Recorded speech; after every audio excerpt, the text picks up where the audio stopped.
आज हिंदू मुस्लिम का विवाद महाराष्ट्र में भी हुआ। मुख्यमंत्री देवेंद्र फडणवीस ने कहा कि महाराष्ट्र सरकार लाउडस्पीकर्स के मिसयूज को रोकेगी, साउंड पॉल्यूशन करने वालों के खिलाफ एक्शन होगा। क्योंकि रमजान का महीना चल रहा है, मस्जिदों पर लाउडस्पीकर्स के जरिए अजान होती है, इसलिए फडणवीस के इस बयान को मुसलमानों के खिलाफ मानकर विरोधी दलों के नेताओं ने फडणवीस पर हमला किया। असल में हाई कोर्ट ने सरकार को साउंड पॉल्यूशन के खिलाफ एक्शन लेने का आदेश दिया है। इसके लिए गाइडलाइंस जारी की गई हैं। इसी मुद्दे पर विधानसभा में बीजेपी विधायक अतुल भतकलकर ने सरकार से सवाल पूछा। जवाब में देवेंद्र फडणवीस ने कहा कि सरकार हाई कोर्ट के आदेश को सख्ती से लागू करेगी। मुख्यमंत्री ने कहा कि मंदिर हो, मस्जिद हो या कोई प्रोग्राम, लाउडस्पीकर के इस्तेमाल के लिए परमिशन लेनी पड़ेगी। लाउडस्पीकर का साउंड लेवल तय होता है। जो भी इन नियमों को उल्लंघन करेगा उसके खिलाफ एक्शन होगा। माननीय उच्च न्यायालय मुंबई यांच्या दिनांक 23/1/2025 च्या आदेशान्वये ध्वनी प्रदूषण करणाऱ्या माननीय उच्च न्यायालय ने 23 जनवरी 2025 के आदेश में ध्वनि प्रदूषण करने वालों के खिलाफ कार्रवाई का आदेश दिया है। कोर्ट ने जो निर्देश हमें दिए हैं, सरकार उसके तहत कार्रवाई करेगी। हमारा जो मुंबई पुलिस अधिनियम है, उसके मुताबिक जुर्माना भी लगाया जाएगा। अगर जुर्माना नहीं भरा तो उसे भी वसूल किया जाएगा।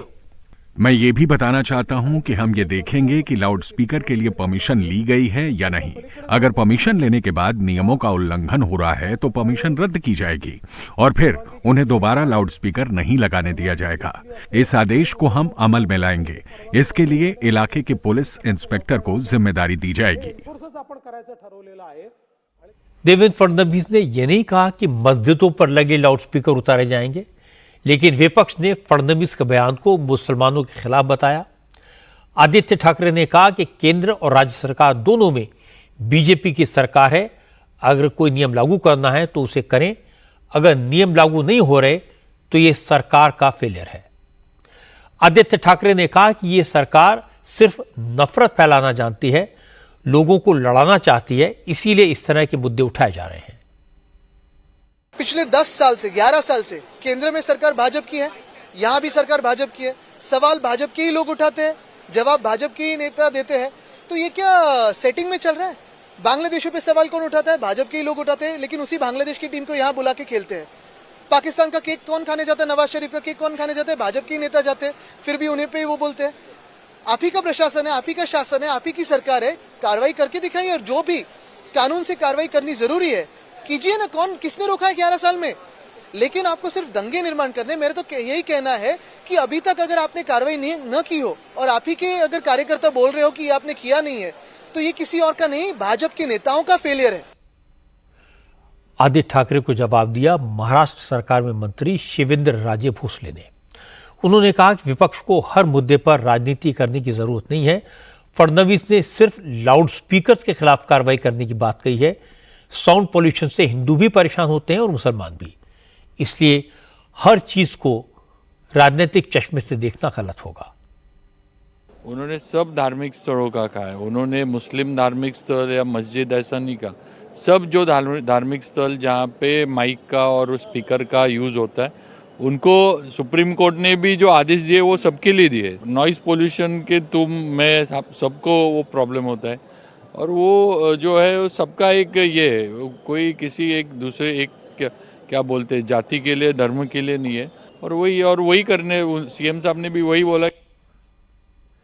लेकिन नोट करने वाली बात यह है कि इस मुद्दे पर महाराष्ट्र कांग्रेस के पूर्व अध्यक्ष नाना पटोले ने देवेंद्र फडणवीस को सपोर्ट किया।